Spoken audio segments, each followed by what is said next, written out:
जैसा आप देख रहे हैं इस समय मैं जामा मस्जिद इलाके में हूँ, खासकर ये जामा मस्जिद पे हूँ, उसके आसपास। जैसा आप देख रहे हैं मेरे सामने जामा मस्जिद भी दिखाई दे रही है, जगह रहता है दिखाइए। देखिए सामने जामा मस्जिद है, मछली पालन, ये हॉस्पिटल है मछली पालन। तो मैं यहाँ बहुत सारे सोशल वर्किंग भी करते हैं और अब की बार मैं जानने की कोशिश करूंगा अब की बार किसकी सरकार, जनता किसको पिन्हाती है ताज, किसको करती है नाराज, ये तो आने वाला समय बताएगा। अब मैं जनता की मन की बात टटोलने के लिए जामा मस्जिद आया हूँ और यहाँ किसान यूनियन के उपाध्यक्ष साहब है। अब मैं जानने की इनसे भी कोशिश करूंगा इनकी यूनियन का नाम क्या है, ये खुद बताएंगे, अब तक काम क्या किया वो भी बताएंगे।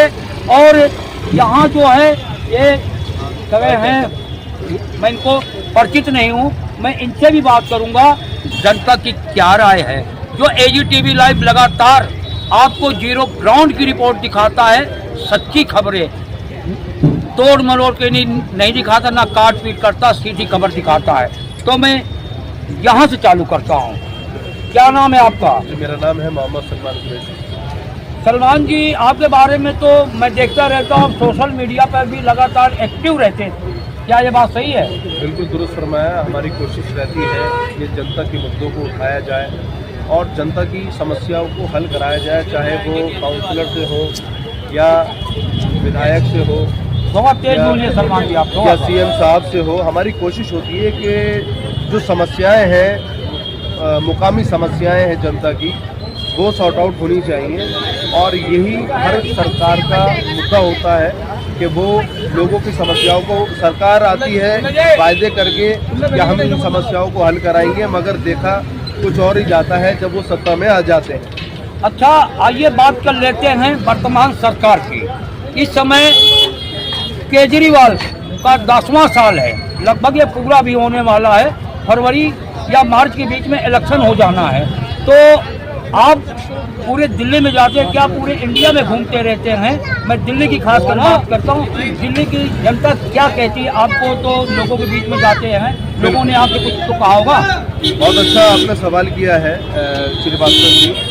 और सबसे खुशी की बात यह है कि आप लोगों के बीच में जाकर उनसे उनकी राय जानते हैं, उनकी सरकार के बारे में जानते हैं कि वहाँ सरकार क्या मुकामी काम सही में कर भी पा रही है या नहीं। तो जैसे कि मैं आपको बताना चाहूँगा कि दिल्ली सरकार का जो मैनिफेस्टो है, इस बारे में दो राय नहीं कि वो बहुत ज़बरदस्त है, मगर जब हम मौके पर पहुँचते हैं या मुकामी काम तराशते हैं तो वहाँ पर वो काम नहीं नज़र आते।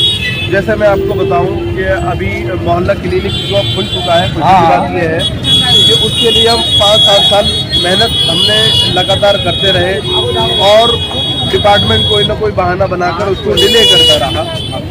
5-7 साल हमें ही लगना पड़ा, तब जाकर के मोहल्ला क्लिनिक खुला। उसके बाद आपके सामने ही आप देख रहे हैं ये शौचालय है, ये आप देख रहे हैं कि ये ऐतिहासिक जगह है। हाँ, ऐतिहासिक जामा मस्जिद एक ऐतिहासिक जगह है जहाँ पर टूरिस्ट आते हैं। मैं चाहूँगा कि आप कैमरा घुमा करके दिखाएं कि कितना जाम यहाँ रहता है, कितनी पब्लिक यहाँ पर आती है। उन लोगों को शौचालय की बहुत सख्त ज़रूरत थी, तो शौचालय नहीं बन पाया था, मगर अब बन तो गया है, मगर वहाँ पर भी वसूली हो रही है। एक अच्छा पैसा मतलब लोगों से लिया जा रहा है। मैं तो ये चाहता हूँ कि भाई जो लोग यहाँ से गुजर रहे हैं उनके लिए निःशुल्क शौचालय होना चाहिए दिल्ली सरकार की तरफ से। देखिए ड्यूट्यूब का शौचालय वैसे भी निःशुल्क हो तो दिल्ली नगर निगम का है। जी, दिल्ली नगर निगम का है और यहाँ पर पैसे दिए जाते हैं और लोग यहाँ थोड़ा परेशान भी होते हैं। अब जिनके पास नहीं है वो क्या जो है वो कितने पैसे लिए जाते हैं आपको पता है इसके विषय में? इसके विषय में यही बता सकते हैं। ये शौचालय किसका है जी? चलो कोई बात नहीं। अच्छा एक बात तो, आपकी जनता का रुख क्या है? यहाँ शौचालय में कितने पैसे लिए जाते हैं पेशाब के लिए? और 5 रुपये। अच्छा एक बात तो, 100 में 5-10 को 15 हो सकता है, बाकी जबरदस्ती नहीं। अच्छा, यानी कि यहाँ पर कोई जबरदस्ती तो नहीं होती, मतलब कोई अगर करना चाहे। 5 रुपए का ना, 2 रुपए 2 रुपये का रूल है। हिसाब खत्म करो। और आप 5 रुपये लेते हो। आप 5 रूल 2 का है। आप सैलरी पे हैं या वैसे हैं? ऐसे फ्री सेवा करते हैं। गवर्नमेंट पैसा तो देती होगी। बेकार हम बेकार नहीं। अच्छा 3000 रुपये 3000 तनख्वाह पे सफाई करते हैं, 100-200 रुपया हमको मिल जाता। अब देखिए, आपने देखा 3000 रुपये आज भी बधुआ मजदूर इसे कह लो 3000 रुपये, जबकि ऐसा नियम नहीं है। 14000 के ऊपर सैलरी होना चाहिए जो गवर्नमेंट का नियम है। मैं आपको ये बताना चाहूँगा कि ये एक ऐतिहासिक जगह है और यहाँ पर DSRC जिसे कहते हैं आसार कदीमा जो डिपार्टमेंट है, उसने यहाँ पर रीडेवलपमेंट का काम यहाँ पर शुरू होना था, शाहजहानाबाद रीडेवलपमेंट सोसाइटी के नाम से, जिसके हज़ारों करोड़ रुपए जो है वो फंड जारी हो चुका है, जहाँ तक हमें मालूम हुआ है। मगर वो यहाँ पर अभी तक कोई इम्प्लीमेंट नहीं हो रहा। आपने चांदनी चौक का रोड देखा होगा कि कितना शानदार तरीके से बन चुका है। हमारा लाल किला भी ऐतिहासिक जगह है। लाल किले के सामने का जो रोड है बहुत शानदार बन चुका है। वहाँ पर हर चीज़ तरीके से हो रही है।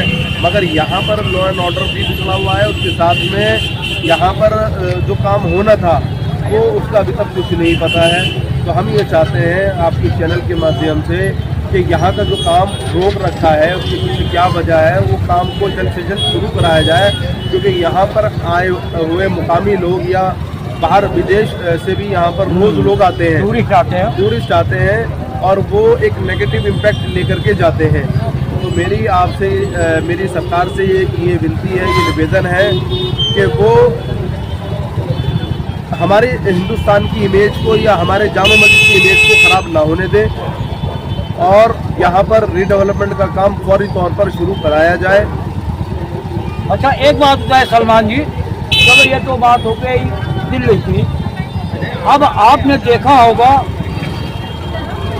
हर मस्जिद में मंदिर धोने का भी काम चल रहा था, जिसमें सुप्रीम कोर्ट ने 4 हफ्ते में केंद्र सरकार से जवाब मांगा है और ये भी कहा है निचली अदालतों को, चाहे उसमें लोअर कोर्ट हो चाहे हाई कोर्ट हो या जिले की या तहसील की कोई SDM DM, यानी कि इन पे सब पे बैन लगा रखा है। तो कोर्ट ने कितना सही काम किया है? देखिए, कोर्ट का अगर मैं आपको कहूँ कि नाजायज़ फ़ायदा उठाया जा रहा है। कोर्ट आज कानून कुछ नहीं है मेरी निगाह में। क्यों? क्योंकि जो कोर्ट का जो प्रोसीजर है, जब ये बात पीछे जज साहब ने क्लियर कर दी थी कि अब बाबरी के बाद किसी भी मस्जिद वो जो 1991 का एक्ट में जी आपने बिल्कुल दुरुस्त फरमाया और मुझे भी दुरुस्त कर दिया कि 1991 का जो एक्ट है उसके अंदर इस बात को वाज़ेह कर दिया गया था कि अब जो भी ऐतिहासिक इमारतें हैं उनकी तफ्तीश या उनकी इमारतों की खुदाई नहीं होगी। मगर फिर दोबारा से यही देखा जा रहा है। 1991 में ये कहा गया था बाबरी मस्जिद को थोक जो केस चल रहा था उस समय, उसको छोड़ के जो आज़ादी के बाद, जो आज़ादी से पहले जो हुआ उसकी बात नहीं, जब से देश आज़ाद हुआ मंदिर मस्जिद गुरुद्वारा चर्च जो भी हैं आस्था कितने लोगों की है वो चीज़ वैसे रही, उसमें कोई बदलाव नहीं हुआ। लेकिन आज जो है उस एक्ट के को नीचे करके ये कहूँ चंद्रचूड़ जो CBI रह चुके हैं, उन्होंने सिर्फ एक चीज बोला और वहीं से बवाल चालू हो गया। और हर जगह जब देखो एप्लीकेशन नई लगती रहती। ये जो है चंद्रचूड़ ये जन्म दे के गए, लेकिन अब ये होगा कैसे? देखिए वो 3 जजों की समिति थी, अब 5 जजों की समिति बनेगी, तब जो है इस केस को दबाया जा सकता है। ये बात तो थी, हमारे देश के अंदर हजारों लाखों केस दबे पड़े हैं, मगर जब मंदिर मस्जिद की बात आती है तो फौरी तौर पर कार्रवाई होती है और ख़ास तौर से मस्जिद की। मैं आपको बताना चाहूँगा कि सरकार जो है वो अपने कामों में असफल हुई है। इलेक्शन नज़दीक है, केंद्र सरकार या राज्य सरकार? देखिए, मैं केंद्र सरकार की बात कर रहा हूँ उस टाइम पर। तो सेंट्रल गवर्नमेंट अपने कामों में असक्षम हो चुकी है, ये बात सब जानते हैं। महंगाई उरूज पर है। आज आम आदमी अपनी ज़िंदगी को कैसे गुजार रहा है वो आपके और हमारे सामने, चाहे वो हिंदू है, मुसलमान है, सिख है, ईसाई है, सब लोग परेशान हैं। महंगाई सब पे हावी होती है, चाहे गरीब हो या किसी भी कौम का हो, वो कौम देख के जात देख के महंगाई नहीं आती, वो सब पे आती है। जरूर बनता, सबके लिए बनता है। आप देखिए, सेंट्रल गवर्नमेंट अपने वायदों पर आई थी और आज उन्हीं के वायदे वही उन्हीं की पार्टी के लोग कहते हैं कि ये तो सिर्फ एक जुमला था। तो 2 लाख रुपए का जो जुमला इन्होंने कहा, 15 लाख जुमले का कहा, 2 करोड़ नौकरियों का कहा, तो मुझे लगता है कि जुमलेबाजी पर भी रोक लगनी चाहिए। बहुत हुई महंगाई की मार, अब की बार मोदी सरकार, ये नारा लेके आए थे। आज उस नारे को किस तरह से भूल गए केंद्र सरकार। यही मोदी जी ने लाल किले से पटेल से कहा था 15 अगस्त को, क्या कहा था, बेटी बचाओ बेटी पढ़ाओ। आज जो है, आज भी मैंने खबर दिखाया है उत्तर प्रदेश कानपुर से, देखिए बेटियों के साथ किस तरह से हैवानियत की गई है। ये है बेटी बचाओ। अब की बार मोदी सरकार। दोस्तों, टीवी लाइव सच्ची खबरें दिखाता है, तोड़ मरोड़ के नहीं, सीधे सवाल करता है। आज तक तो बेटी जो है बच्चे माँ के पेट में ये हमारी किसान यूनियन के उपाध्यक्ष है, मैं इनसे भी बातचीत करूँगा किसानों के मुद्दे पे। आज किसान पहले सालों साल बार्डरों पे डटे रहे, लेकिन सरकार उस समय इलेक्शन वाले झुक गई थी और बोला, मोदी जी ने कहा था मुझसे थोड़ा भूल हुई है, और किसानों से माफी भी मांगा। और जब अनशन खत्म हुआ और आज वो किसान अनशन पे है, क्या कारण है अनशन पे, क्या उसकी बात मानी गई या नहीं मानी गई, पहले तो उससे मैं बात करूँगा। क्या नाम है सर आपका? चौधरी मेहरबान अली। चौधरी मेहरबान अली। आप भारतीय किसान यूनियन क्रांति में राष्ट्रीय उपाध्यक्ष। भारतीय किसान यूनियन क्रांति नई क्रांति। अच्छा, एक बात बताइए सर, आज जो किसान, जब सरकार ने अपनी गलती मान लिया था NSP के विषय में, हम उसको देखेंगे, बिल लाएंगे, लेकिन आपको इतनी जल्दीबाजी क्यों है कि बार बार अनशन पे बैठ जाते हैं? नहीं, जल्दी हमें क्या है, किसान को सरकार ने मोहरा बना दिया। किसान ही एक देश का अन्नदाता है, किसान ही अन्नदाता है। और उसी अन्नदाता पे अनदेखी की जा रही है। जो भी आपने कहा कि चुनाव को जब हम माफी मांगे देश के प्रधानमंत्री ने, और ये कहा कि हम इससे जल्दी NSP पे विचार करेंगे और लागू करेंगे, लेकिन वो हमारे लिए नहीं कर रहे थे, वो उद्योगपति के कर रहे थे। उद्योगपति आज भी उसका फायदा उठा NSP हमारे लिए नहीं कर रहे थे उनका। फिर मुझे तुम कहोगा राजनीतिक तौर पे, नहीं बिल्कुल, मैं राजनीतिक तौर पे संविधान आज़ादी देता, बोले कि हमारे देश में लोकतंत्र है, आप बात कह सकते किसी हैं। पार्टी का पिट्ठू नहीं हूँ, मैं संगठन किसान यूनियन से हूँ, लेकिन वही वाली बात है कि इनको एक ही सरमादार को उसकी पसंद है, उसकी भलाई के लिए कुछ भी कर सकते हैं।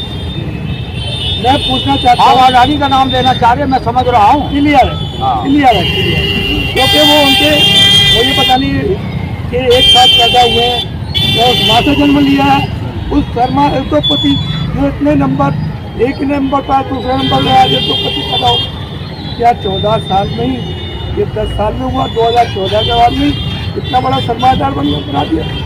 क्या उसके लिए देश के प्रधानमंत्री बने थे? नहीं। आज देश के अंदर जो अत्याचार हो रहे हैं, जो देश के अंदर, मैं पिछले सुप्रीम कोर्ट के चीफ जज को भी दोषी मानता हूँ उसमें, जो आज संभल के अंदर कांड हुआ है, संभल का कांड, वो पिछले चीफ जज का, जो सुप्रीम कोर्ट के चीफ जज को उनकी मेहरबानी, अगर वो वहाँ का फैसला नहीं सुनाते तो आज ये जगह जगह इनके नाम पैदा नहीं होते, इनके बंदे नहीं करते।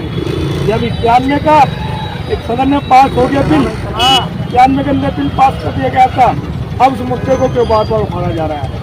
आज़ादी के पहले जो मस्जिद हैं, क्या वो गुरुद्वारा है, क्या कुछ नहीं है, वो अपनी जगह खड़ रहेगी।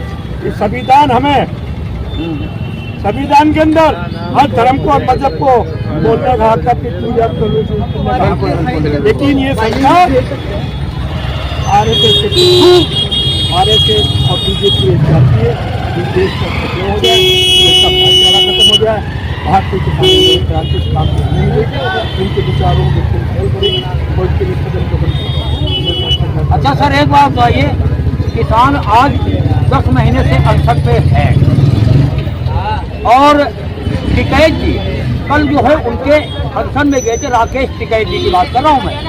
और टिकैत को क्यों इतने महीने लग गए? क्या जो है उनको 10 महीने में याद आया उन किसानों को, या किसानों में भी कई फंड हो चुके हैं? देखिए, किसान कई संगठन बन चुके हैं, मोर्चे का फैसला है। अब हम सहयोग मोर्चे में हैं। मैं 4 बार जा चुका हूँ 10 महीने के अंदर समाज संगठन धरना करना। अब वो राकेश टिकैत जाने क्योंकि एक जो पहुँचे, मैं किसी की वो नहीं करता, क्योंकि ये अपना संगठन चला रहे हैं और संगठन बढ़िया चलाते हैं, उसमें कोई दो राय नहीं है। अच्छा एक बात बताओ सर, इसका फैसला वो बताए। अच्छा एक बात तो, जिस तरह दिल्ली की बात कर रहा हूँ इस समय में, जिस तरह अन्ना आंदोलन से केजरीवाल निकले और अन्ना को लाया किसी ने था, आरएसएस और बीजेपी ने, उस समय कांग्रेस की सरकार थी। और ईमानदार जो अन्ना जी कहते थे ये भ्रष्ट है कांग्रेस, और वो जो है अब जो केजरीवाल को लोग भ्रष्ट बताते हैं, यानी कि काफ़ी बंगला नहीं लूँगा, गाड़ी नहीं लूँगा, क्या क्या नहीं लूँगा, उनके ऊपर शराब घोटाले का आरोप लगा, जेल भी गए, उनके कई मंत्री भी गए, केजरीवाल खुद भी जेल गए। लेकिन मैं बात क्या कहना चाहता हूँ, किसान यूनियन की, मैं बात किसान यूनियन की पे आऊँगा, क्योंकि आपके साथ बहुत सारे संगठन हैं और क्या चक्कर है, वो पहले तो संगठन में रहते हैं, बगैर नेता एक प्रकार से कहूँ, वो फिर इलेक्शन लगने जाते हैं, लेकिन उनकी जमानतें तब जब्त हो जाती है, ऐसा क्यों? देखिए, किसान यूनियन से जो संगठन के लोग निकल के जाते हैं, नेता बन जाते हैं, चुनाव लड़ते हैं, वो अपना मुफाद का काम करते हैं। किसान यूनियन कभी चुनाव नहीं लड़ती, कोई पदाधिकारी चुनाव नहीं लड़ता, ना प्रधानी का, ना विधायक का, ना सभासद का, ना ही MP का। किसान यूनियन के लोग चुनाव नहीं लड़ते। एक बात और, राकेश टिकैत जी खुद चुनाव लड़ चुके हैं, तो कैसी बात कर रहे हो आप? राकेश टिकैत ने अपनी गलती मानी, वो चुनाव लड़ने के बाद में, जबकि हमारा फैसला था कि चुनाव ना लड़े, और चुनाव लड़ने का उन्होंने माना कि मैंने बहुत बड़ी गलती की है। अब क्यों चुनाव नहीं लड़ने की? अब तो उनकी नीयत बिल्कुल खराब, ये चुनाव लड़ना ही नहीं है। मैं ऐसे कई किसान यूनियन के नेताओं की बात बता दूं, 20 का नाम बता दूं जो इलेक्शन लग चुके हैं। देखिए, बात लिखते होती है, किसान यूनियन से इस्तीफा देने के बाद किसान यूनियन का कोई भी पदाधिकारी चुनाव नहीं लड़ता, किसान यूनियन से बाहर होने का चुनाव लड़ता है, या वो किसान यूनियन से निष्कासित करके जाता है, किसान यूनियन से हटा दिया जाता है, वो चुनाव लड़े, कुछ भी उससे हमें मतलब क्या है। अच्छा, आपकी यूनियन किसानों के लिए क्या कर रही है इस समय, ये बताइए। किसानों के लिए पूरा संघर्ष करता है, खाली किसानों के लिए नहीं, मजदूर का जाति अत्याचार होता है, उसके लिए किसान यूनियन हमेशा तैयार रहती है, हमेशा। अच्छा, जिस तरह अनशन ये हो रहा है, क्या जो है सरकार काम में क्यों देंगे? आपकी बात मानेगी या ऐसे जैसे पहले हुआ था, क्या फिर झूठे वादे करके बात कर जाएगी? देखिए, अब हम झूठे वादों में आने वाले नहीं हैं। अब तो हर पार की लड़ाई लड़ेंगे, पाला खींच के लड़ेंगे सरकार, पाला खींचने की तैयारी कर रहे हैं हम लोग, क्योंकि सरकार पिछली दफे चुनाव के टाइम तक कर दिया घोटाला हमारा था, अब वो घोटाला नहीं चलेगा, ना इनके दूसरे वादे माने जाएंगे, लिखत में काम होगा।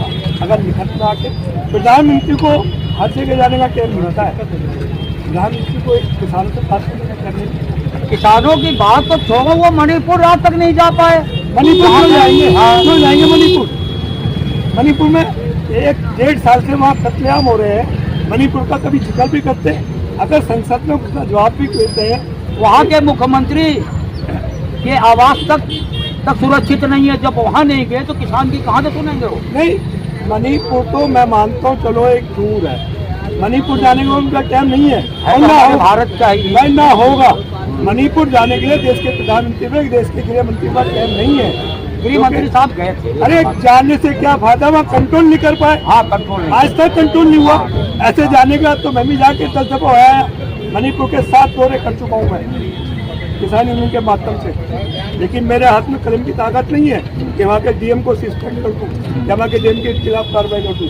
मैं किसान यूनियन संगठन का राष्ट्रीय उपाध्यक्ष हूँ, मेरे हाथ में कलम की ताकत गृह मंत्री का बहुत पूरी पावर थी। आपके अध्यक्ष का क्या नाम है? अध्यक्ष का क्या नाम है? प्रेम सिंह राणा। प्रेम सिंह राणा। अच्छा, ये पहले जो है ये नई यूनियन है या पहले से कितनी पुरानी हो चुकी होगी? हमें बनाया वो 3 साल। 3 साल। यानी कि एक मोर्चा है, मतलब यानी कि जो यूनियन संगठन होगा, यानी कि जो किसान यूनियन संगठन होगा उसके साथ ही तो आप ही होंगे ना? हाँ, सहयोग मोर्चा। क्या नाम बताया सर? चौधरी मेहरबान अली। ये थे चौधरी मेहरबान अली, जो आप अभी सुन रहे थे। ये थे सलमान जी, जो सोशल मीडिया पे हर वक्त एक्टिव रहते हैं और लोगों की आवाज़ उठाते रहते हैं। आज जो है देखिए, सोशल वर्कर मैं कहूँ, ये सोशल वर्कर तो है ही हैं और सोशल मीडिया पे एक्टिव। दोस्तों, इन्होंने जैसे बताया कि आज सरकारें क्या कर रही हैं क्या नहीं, और इन्होंने किसान यूनियन के बारे में मैंने अनेक प्रकार से किसानों के बारे में, यहाँ तक कि मणिपुर के बारे में भी सवाल पूछा, इन्होंने बाखूबी जवाब दिया। आप देख रहे हैं AGTV लाइव। जैसा आप इस समय देख रहे हैं, मैं जामा मस्जिद में हूँ, मीना बाजार, जो आपने कई फिल्मों में देखा होगा, फिल्माया गया है अनेक प्रकार के गाने। आज मैं उसी मार्केट में हूँ, जहाँ आप देख रहे होंगे बहुत सारी दुकानें लगी होगी। दिखाना जरा उधर, देखिए किस तरह यहाँ लोग दूर दूर से, यानी कि एशिया की ये सबसे बड़ी मार्केट नजर आती है या है। अब मैं क्यों आया हूँ आप समझ गए होंगे। AGTV लाइव जगह जगह जाता है, जनता से बात करता है। अब की बार किसकी सरकार, क्योंकि फरवरी मार्च के बीच में इलेक्शन होना है, जनता की क्या राय है, जनता क्या चाहती है, अब की बार किसका समर्थन करेगी, कौन मारेगा बाजी, किसको मिलेगा ताज, दिल्ली की बात कर रहा हूँ, और किसको करेगी जनता नाराज। आज मैं यहाँ देखिए मेरे सामने कुछ लोग खड़े हैं, ऐसे भली बात परिचित तो हूँ नहीं, मैं इनसे परिचय करने की कोशिश करूंगा, इनका मन टटोलूंगा। अब की बार किसकी सरकार, दिल्ली की जनता किसको ताज पे जाएगी, किसको करेगी नाराज। नजदीक से आ जाइए थोड़ा। क्या नाम है आपका? नाम थोड़ा तेज बोलिए। है जी, मोहम्मद हैदर अली है मेरा नाम। अच्छा, आप क्या काम करते हैं? ये जो आपको ये मार्केट दिख रही है, ये मैं इस मार्केट का एसोसिएशन प्रेसिडेंट हूँ। मैं, ये मेरी एसोसिएशन है। क्या नाम है आपके एसोसिएशन का? मीना बाजार स्ट्रीट वेंडर एंड हॉकर्स संगठन दिल्ली प्रदेश, एफिलिएटेड बाय NHL। क्या करती है आपकी यूनियन? हमारी यूनियन पूरे हिंदुस्तान में 29 स्टेट में काम करती है हमारी। अच्छा, पुजारीकरण जहाँ जहाँ होती है उसको अस्थायी लगाती है, उसका विरोध करती है, संघर्ष करती है। झुग्गी हो, झोपड़ी हो, पॉलिथीन हो और प्रदूषण हो, उस पर भी लड़ाई लड़ती है हमारी संगठन। तो 29 स्टेट में काम करते हैं हम सभी लोग मिलकर। चलो, आपने अपना परिचय दिया अपने एसोसिएशन का, अच्छी बात है, अच्छा काम करते हैं, लोगों की हेल्प करते हैं। जो हमारा कॉन्स्टिट्यूशन संविधान भी कहता है सबको रहने का और बोलने का और काम करने का सबको अधिकार, यानी बराबरी का अधिकार होना चाहिए। वो आप अच्छा काम करें, लोगों को हिसाब दिलाने के लिए काम करते हैं, खुशी की बात है। लेकिन सर, जैसे आप देख रहे हो दिल्ली का इलेक्शन आ गया है, केजरीवाल क्या आपकी बार हैट्रिक करेंगे, तिबारा बाजी मार पाएंगे या कोई दिक्कत आएगी? आपने सवाल करा कि केजरीवाल इस बार हैट्रिक मारेंगे, मैं आपसे जानना चाह रहा हूँ। जी आप कह रहे हैं, आपकी ही बात दोहरा रहा हूँ मैं। लेकिन कहने का मतलब यह है कि पब्लिक तो उसे ही चाहेगी ना जो वर्क करेगी। अब कोई पक्का नहीं है कि केजरीवाल ही करेंगे हैट्रिक। क्या केजरीवाल वर्क नहीं करते? केजरीवाल ने वर्क नहीं किया, बहुत सारे वर्क नहीं किया। ये स्ट्रीट वेंडर जो है ये दिख रहे हैं आपको, इनके लिए बहुत लाभ है। एक बात पर, केजरीवाल ने तो सर्वे भी कराया था, आप कैसे कहते हो MCD के द्वारा वर्क नहीं किया? नहीं, सर्वे कराया, सर्वे कराने के नाम पे शुरुआत तो उन्होंने कराया। ठीक है, उन्होंने कराया करने के बाद, लेकिन उसको अस्थायी तो नहीं किया गया ना अभी तक। अच्छा, अस्थायी नहीं, अस्थायी। अस्थायी है ये। आए दिन दिक्कतों का सामना करना पड़ रहा है हमारे वेंडरों को। अच्छा, तो केजरीवाल से आपके चैनल के माध्यम से कहना चाहता हूँ, केजरीवाल ने कहा था, अब भी कहते हैं इलेक्शन से पहले, उनका मैनिफेस्टो है कि जहाँ झुकी वही मकान। ये तो बीजेपी ने कहा था जहां झुकी वही मकान। मेरी पुरानी खबर उठा के देखो, मैंने पिछले विधानसभा में इंटरव्यू लिया था और वहां बीजेपी ने कहा था जहां झुकी वही मकान। आज झुग्गियों की हालत क्या है? अब जो है फिर वही बात निकल के आई है मालिकाना हक देने की, यानी कि करीब 1700 या 2700 कॉलोनी ऐसी है जो यानी कि बीजेपी कह रही है मालिकाना हक। क्या ये झूठे वादे करके जाते हैं? बिल्कुल झूठे वादे करके जाते हैं। बीजेपी हो या आम आदमी पार्टी हो या अदर पार्टी हो, सभी झूठे वादे करते हैं, कागजों में रह जाता है, लेकिन जो वर्क होना चाहिए जमीन पे वो नहीं हो पाता। तो आपकी क्या राय है, किसकी सरकार होनी चाहिए? मैं तो ये कह रहा हूँ, ये पब्लिक दिशा देखकर ही, मौका देखकर ही पब्लिक तय करेगी कि किसकी सरकार होगी। और आपको मैं बता दूं कि अभी आपको मालूम है, आप तो बार बार आते हैं और बार बार राय लेते हैं बराबर, और कई मुलाकात हमारी आपके साथ हुई। तो इस वक्त मैं संगठन तो चला ही रहा हूँ, प्लस मुझे इस वक्त रिपब्लिकन पार्टी ऑफ इंडिया का अल्पसंख्यक मोर्चा से माइनॉरिटी का वाइस प्रेसिडेंट बनाया गया, नियुक्त किया गया। तो अब की बार हमारी पार्टी भी लड़ेगी इलेक्शन दिल्ली में, ऐसी बात नहीं है। तो हमारा मैनिफेस्टो यह है कि जहाँ चुकी वहीं मकान। एक बात तो अठवले जी की आप बात कर रहे हैं, तो वो तो बीजेपी के साथ गठबंधन में रहते हैं। नहीं, गठबंधन में है लेकिन उनकी अलग सरकार है ना भाई, उनकी अपनी भी तो है। वो अपना इलेक्शन, अपना कैंडिडेट भी तो खड़ा करेंगे या नहीं? राइट है हमारा। तो क्या पता जब चुनाव का मन आएगा खड़े हो जाएंगे लोग हमारे। आपको भी टिकट मिलने की उम्मीद है या नहीं? बिल्कुल उम्मीद लगाए बैठे हैं कि टिकट मिल जाएगी, कोशिश है। हाँ बिल्कुल है। उनके वर्क का काम करेंगे। पब्लिक के लिए मैं काम करता हूँ ना, आपने तो देखा है, बराबर ही मैं पब्लिक के कांधे से कांधा मिलाकर चलता हूँ। जहाँ अत्याचार होता है मैं वहीं खड़ा हो जाता हूँ।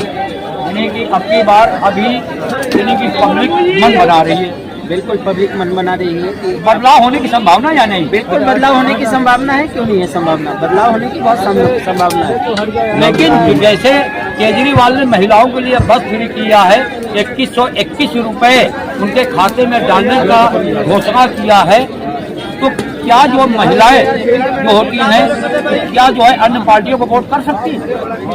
बिल्कुल करेंगी। महिलाओं के खाते में क्या पैसा आया आपने देखा? उन्होंने कहा है ना इलेक्शन के बाद होगा। अरे भाई, अब से पहले भी उन्होंने कहा था कि हर महिला के अकाउंट में 1000 रुपए जाएगा। 1000 के लिए कहा था, तो कहाँ आया? एक भी रुपए नहीं आया महिला के खाते में, कहाँ आया? तो अब की बार अगर उन्होंने कहा है तो अब की बार भी वही फॉल्स है बातें। फॉल्स है, की बातों में दम नहीं नजर, कोई नजर नहीं आ रहा है इन बातों में। क्या नाम आपने बताया था? मोहम्मद हैदर जी मेरा नाम है। ये थे मोहम्मद हैदर जी जो आप देख रहे थे, और इन्होंने बड़ी अच्छी बात कहा। केजरीवाल जी पहले भी 1000 रुपए डालने के लिए महिलाओं के खाते में कहा था, लेकिन अब तक कुछ नहीं आया। लेकिन दोबारा उसको बढ़ा करके 2121 रुपए इलेक्शन के बाद महिलाओं के खाते में डालने का वादा कर रहे हैं।